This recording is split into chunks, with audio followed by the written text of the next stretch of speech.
turn to Ruth chapter 4. Ruth chapter 4.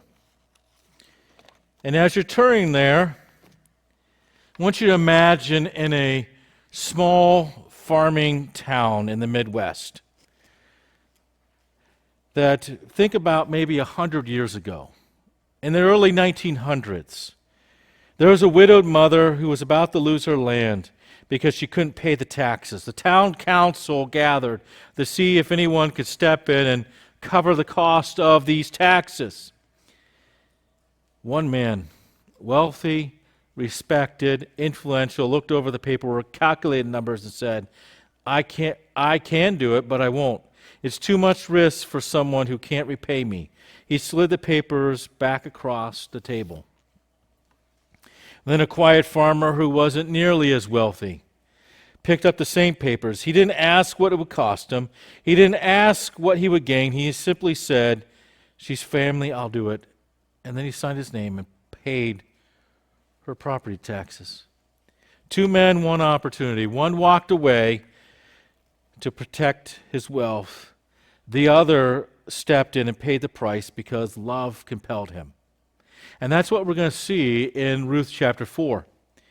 The closer relative calculated the cost and refused.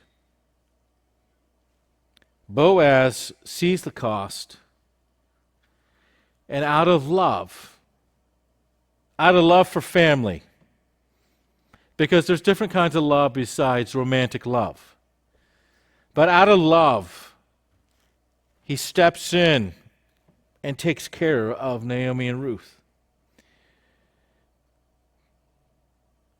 But the book of Ruth is not just about Boaz's willingness to pay at a great price to redeem this property and to marry Ruth and to have a son raised up in the name of Mahlon to carry on that family. It goes beyond that. That is the point of the book. But it goes further than that because it also points us to our Redeemer, far greater than Boaz, one who didn't just risk his inheritance, but gave his life to redeem you. And so we're going to see this morning that you're going to see a comparison between Boaz and Christ, because Boaz is a picture. He is a type. That here pointing to the greater, that antitype, which is the fulfillment of that. That here as he fulfilled the role of a kinsman redeemer that pointed to Christ's work on the cross. But first, we're going to see that Boaz redeems Ruth at a great price, a great cost. Starting in verse 1 of Ruth chapter 4. Now Boaz went up to the gate and sat down there. And behold, a close relative of whom Boaz spoke was passing by. So he said, turn aside, friend, sit down here. And he turned aside and sat down. Naomi was very much right about that, what she had said in the previous verse in Ruth chapter 3, verse 18, when she told this, I should say what Naomi told to Ruth. Wait, my daughter, until you know how the matter turns out. For the man will not rest until he has settled the day. He does it right away. He goes immediately to the city gates in Bethlehem, because that is where business and judicial matters took place. Today we can go down, if we want to go to whether it's a city, we can go to whatever city we live in, we can go down to their city offices, there's courthouses, there's government buildings. Or if we want to do on the government level, I should say on the county level, we would all go down into Warren and go down to the courthouse or go down to the county buildings to transact business. But here, that's not the way they did it. It was take place at the city gate. Very public matters. Very public matter. But here he goes, and eventually this close relative is going to have to pass by to go to the fields or travel to another town. He's going to have to leave the city to go to his property, go to his fields, and he's going to have to pass by eventually. And I want you to see that Boaz is acting within the law. And there's a reason why I say that, because we're going to see that Christ fulfills the law. Boaz acts within the law that God has given. Christ will fulfill the law. Boaz also is not characterized by others who did right in their own eyes. I mean, that's exactly how the book of Judges describes many, not all, but many of the people who lived at that time, because this book takes place during that time. Judges 21:25, in those days there was no king in Israel. Everyone did what was right in their eyes. That's repeated twice in this book. And you see that. You see that through. It's one of the most sobering books to read through, because people are just doing whatever they want, and it has disastrous results. Boaz is also not like Samson, who had to have this woman as his wife and have her now because of his eyes, his lustful eyes. Judges 14:2-3. And often in Samson's account here, you'll notice that his eyes are mentioned often. He saw, he looked, and it often got him in trouble. So he came back in Judges 14:2-3, describing Samson, and told his father and mother, I saw a woman in Timnah, one of the daughters of Philistines. Now therefore get her for me as a wife. Then his father and his mother said to him, Is there no woman among the daughters of your relatives or among all our people that you go to take a wife from the uncircumcised Philistines? But Samson said to his father, Get her for me, for she looks good to me. That's all he cared about, is looks. And it got him in trouble, his eyes. And so Boaz is different than that. Boaz is acting with the court of the law because he's given the right to the other closer relative first, even though he promised he would do this if the other relative doesn't. And so he's acting with the law. He's not getting, his eyes are not getting him in trouble. He's a man of godliness. And so in the providence of God, as soon as Boaz sat down, the closer relative walks by. The closer one that he told Ruth about. The author of Ruth in the Hebrew calls him Mr. So-and-so. Even though in the New American Standard it'll say friend, or in some translations there might be a different word that's used, but the reality is it's Mr. So-and-so. Calls him to come and sit by him. And the author of, it's not because the author of Ruth does not know this person's name, or that Boaz doesn't know his name. It's rather because his name is no longer important. He wanted to preserve his name. He wanted to preserve his inheritance. He wanted to hold on to it. But it also cost him in the end. But here that because his name is now no longer known. Rather than to help preserve Amalek's name, Mahlon's name, he loses his own name to history. So he's Mr. So-and-so. Look at verse 2, because Boaz is going to need witnesses to his redemption of Naomi's property and to marry Ruth. Along with, if this man decides to do it, he's going to need witnesses. Just like we need witnesses for major transactions. If you go and buy a house, you have to have witnesses. That different loans require a cosigner, a witness, in a sense, but they become also legally obligated. But different things, different transactions need witnesses to confirm it. And so he's going to take 10 men, is what verse 2 says, of the city. 10 elders of the city, and said, sit down here. And so they sat down. One by one, he asked these men to come. Those who are known in the city for being wise. And as soon as he has them, he turns to Mr. So-and-so to explain what he is asking him to do. Why have I called you to sit down beside me? And so then in verse 3, he says to the closest relative, Naomi, who has come back from the land of Moab, has to sell the piece of land which belonged to to our brother Amalek. So I thought to inform you, saying, buy it before those who are sitting here, and before the elders of my people. If you redeem it, redeem it. But if not, tell me that I may know, for there is no one but you to redeem it, and I am after you. And he said, I will redeem it. So Boaz informs Mr. So-and-so that Naomi has to sell the land according to the law. The Leviticus 25:25, if a fellow countryman of yours becomes so poor he has to sell part of his property, then his nearest kinsman is to come and buy back what his relatives have sold. What is really being sold is the harvests. Because at the year of Jubilee, which occurred every 50 years, they were supposed, whatever was sold was to be returned.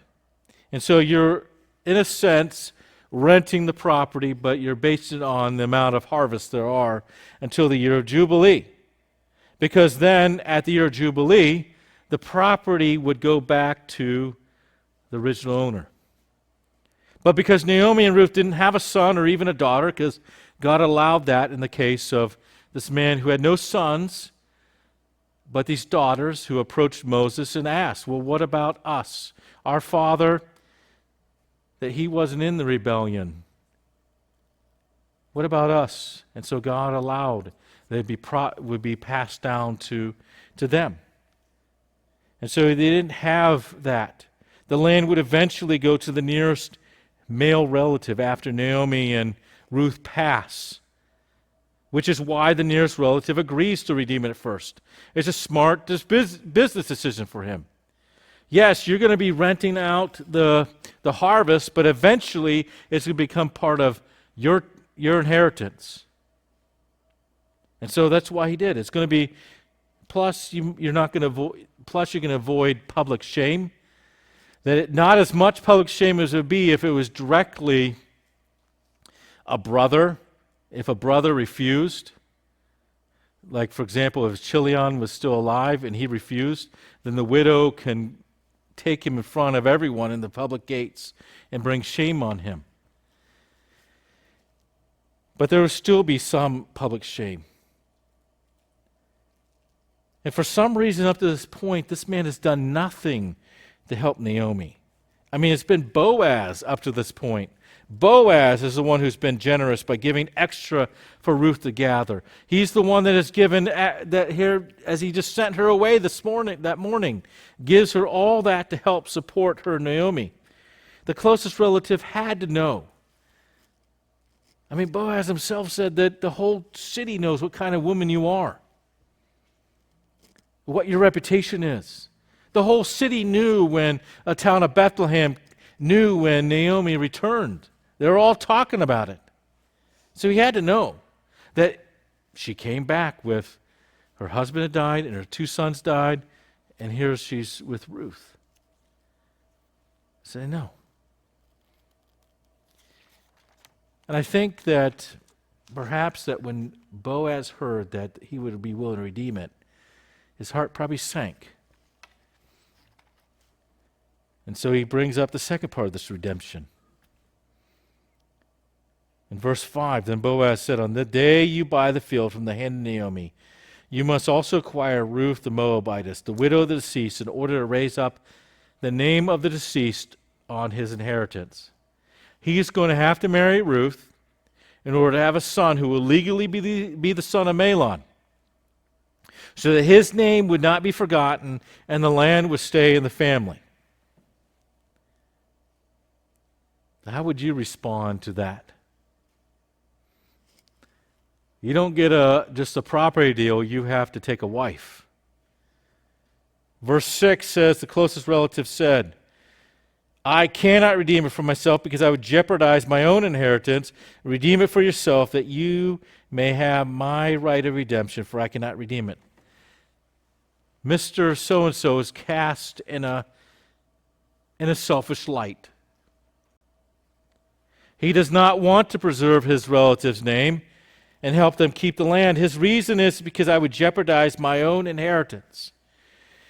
The Bible is silent on the reason, but it seems that he probably had grown sons, And then any future children beyond the firstborn with Ruth, which we know is named Obed. So any other children would dilute this inheritance. So he probably had been married at one time. He could be a widower who has children. Maybe, or another reason is he may not even have the wealth like Boaz does. Maybe he doesn't even have children. And so what would happen is that child would also receive that property. See, he was willing to buy the land for financial gain. Whatever his reason is, it's because he sees it as jeopardize my own inheritance. He's unwilling to preserve a family's name, unwilling to help someone, even though it's going to be at great cost, rather than trusting the Lord for what would happen. And I imagine that Boaz's heart probably leapt when he heard that he would not redeem it because he promised he would. And so now it's Boaz's turn. Verses 7 and 8 explain what's going on. Now this was the custom in former times in Israel concerning the redemption and exchange of land. To confirm any matter, a man removed his sandals and gave it to another. And this was the manner of attestation in Israel. So the closest relative said to Boaz, buy it for yourself. And he removed his sandals. You see at times in the scriptures describes that, when even in the book of Joshua, that when God told him, whatever your foot touches, that'll be yours. And here's the opposite of that. Here's the transfer of land. The sandal is removed and seen as proof that this relative does not want to redeem the land and does not want to marry Ruth and wants to pass on the right to Boaz. And so witnessed by 10 elders who can confirm this, that this is matter. Versus today we have, even then they had in a way a deed, a property deed. But today that's all handled by, you got to go to an office and have property transferred over.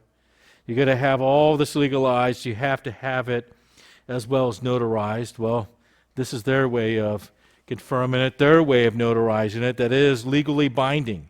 And so without hesitation, Boaz, out of love, redeems Ruth, redeems his property at great cost, and will support financially Naomi the rest of her days. He will also seek to produce an heir who will legally carry on Mahlon's name, so that his name will not cease to exist. Because that's what you're told in verses 9 and 10.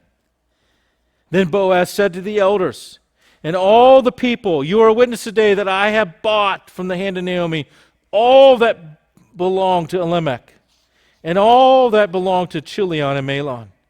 Moreover, I have acquired Ruth the Moabitess, the widow of Mahlon, to be my wife in order to raise up the name of the deceased on his inheritance, so the name of the deceased will not be cut off from his brothers or from the court of his birthplace. You are witnesses today.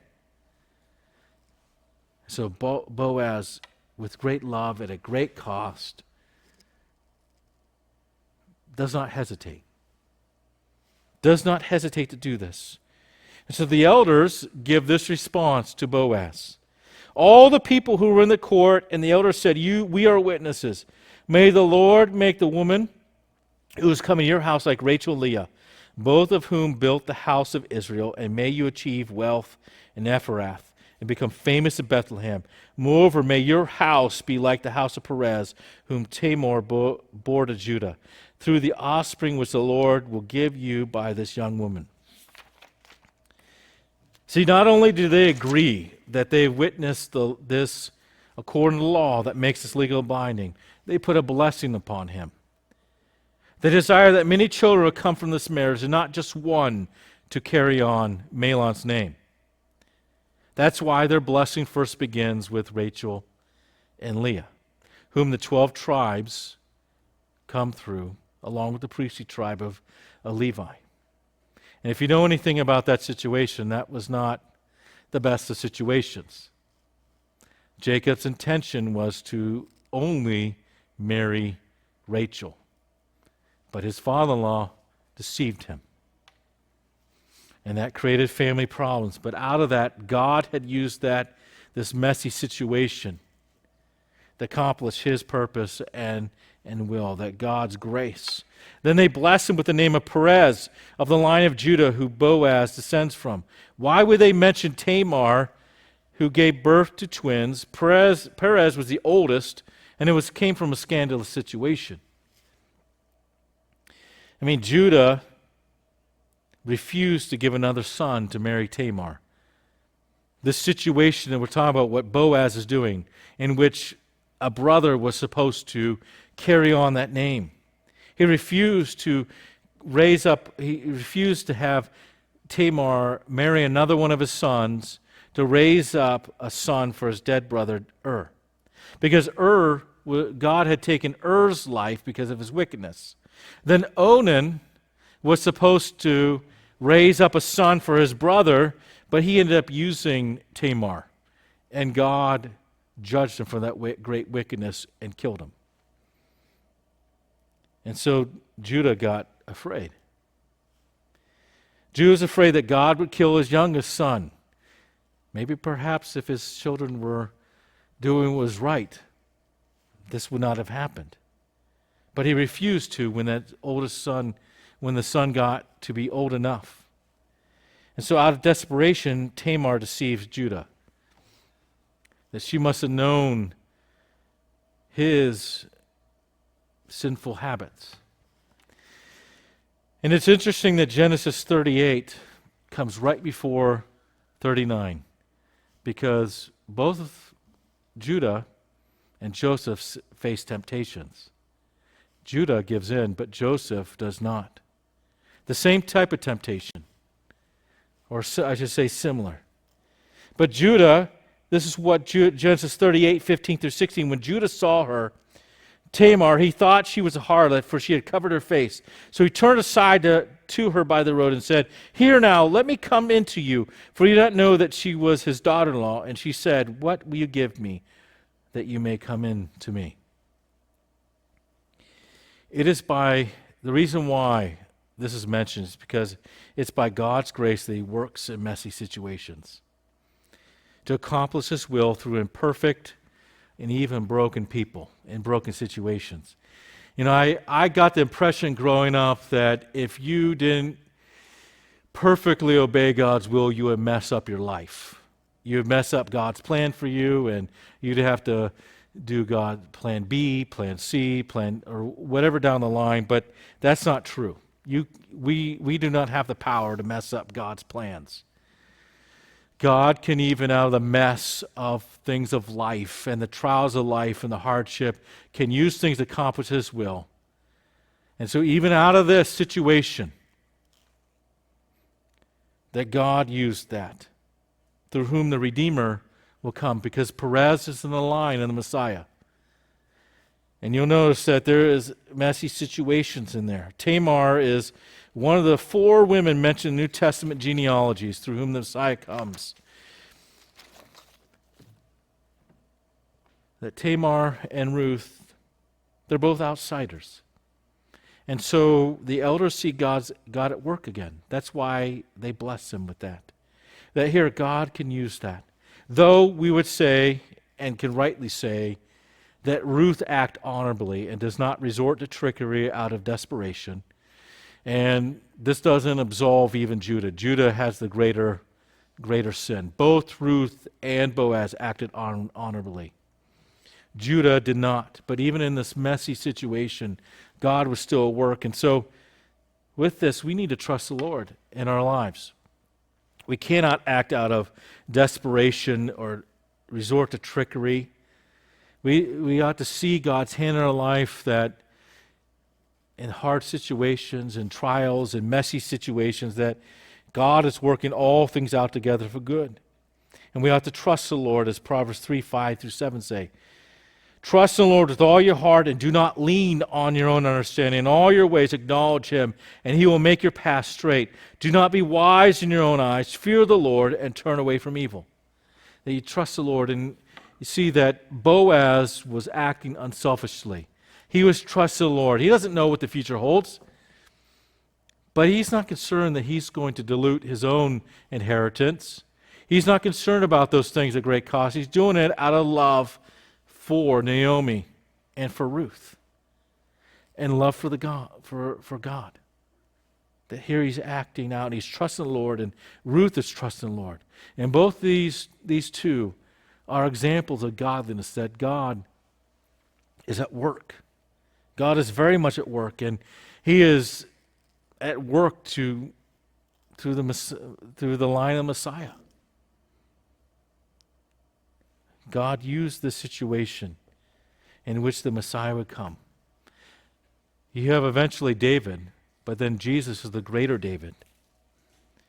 And so I want you to see, secondly, this morning, that this situation and what Boaz did points to Christ, because Christ, at an infinite cost, redeemed sinners. Christ, at an infinite cost, redeemed sinners.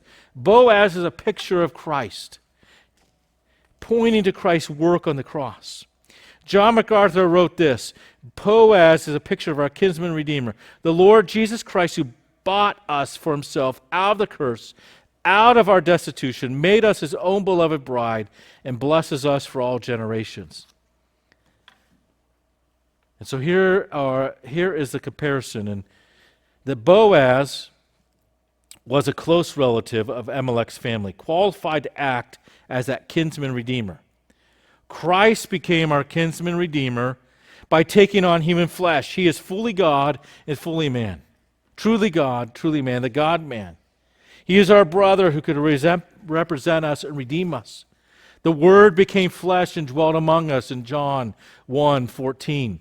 Philippians 2:6-8 tells us that of Christ, who in his humility, the same attitude we are to have is humility, who, although he existed in the form of God, did not regard equality with God a thing to be grasped or be asserted and held on, that he didn't have to say, I am God, the Son, I don't have to go.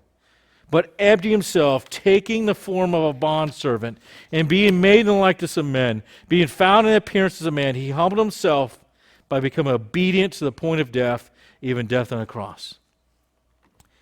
That Jesus, the second Adam, the last Adam, took on human flesh. That here he became our kinsman redeemer. We needed someone who was both God and man. He had to be God to be sinless, perfect, and righteous, and even when he took on human flesh, he needed to be born of a virgin, so that his human nature would not as well have sin. And so his humanity and his divinity, that he was the perfect Son of God, righteous. He could be as man. He could be our second Adam, our last Adam, representing us to take our place in what we deserve. And we needed someone who is both God and man to be our mediator. And that's who Christ is, our mediator, our kinsman redeemer. Boaz was qualified not only to act as a kinsman redeemer, but it was under the Old Testament law from Leviticus 25. Christ fulfills the law. Matthew 5:17-18. Do not think that I came to abolish the law of the prophets. I didn't come to abolish, but to fulfill it. For truly I say to you, until heaven and earth pass away, not the smallest letter or stroke shall pass from the law until all is accomplished. Christ fulfilled the law by taking, as our kinsman redeemer, taking our place. In our place he lived. He obeyed every one of God's laws. He fulfilled it. And what we could not do. Then Boaz, at a great cost, willingly redeemed the land, took Ruth as his wife, raised up an heir for the deceased. He bore the full cost without hesitation after the closest relative, Mr. So-and-so, declined. Christ had the infinite resources as God, and willingly took on human flesh and paid for our redemption. But our redemption is not paid with money. It's not paid with any type of wealth as Boaz did, whether he had coins or crops or whatever he paid to redeem this. Our salvation is not paid with that. It's not with silver or gold, but with Christ's blood, the ultimate price. Ultimate price. To redeem us from the curse of sin, death, and hell. He paid the ultimate price. So we're not redeemed by silver or gold, but with the precious blood of Jesus Christ. 1 Peter 1:18 through 19, knowing that you were not redeemed with perishable things like silver or gold from a futile way of life inherited from your forefathers, but with the precious blood as a lamb unblemished and spotless, the blood of Jesus Christ. And then Galatians 3:13 and 14, Christ became a curse for us. Christ became a curse for us, taking our place. Christ redeemed us from the curse of the law, having become a curse for us. For it is written, cursed is everyone who hangs on a tree, in order that in Christ Jesus the blessing of Abraham might come to the Gentiles, so that we would receive the promise of the Spirit through faith. Christ became a curse for us, taking our place on the cross. Taking our place of what we deserved. It was we who deserved to be on that cross. But Christ became that curse so we can be redeemed. In the spring of 1945, as World War II neared its end, thousands of prisoners, Scandinavians, Polish, French, Jews, and many others faced death in Nazi concentration camps in northern Germany. With Allied forces closing in, the Nazis began death marches and planned to eliminate as many prisoners as possible. But a Swedish diplomat, Count Folke Bernadotte of the Swedish Red Cross, stepped in. Through risky negotiations with Heinrich Himmler, and other Nazi officials, he secured permission for a daring rescue operation known as the White Buses.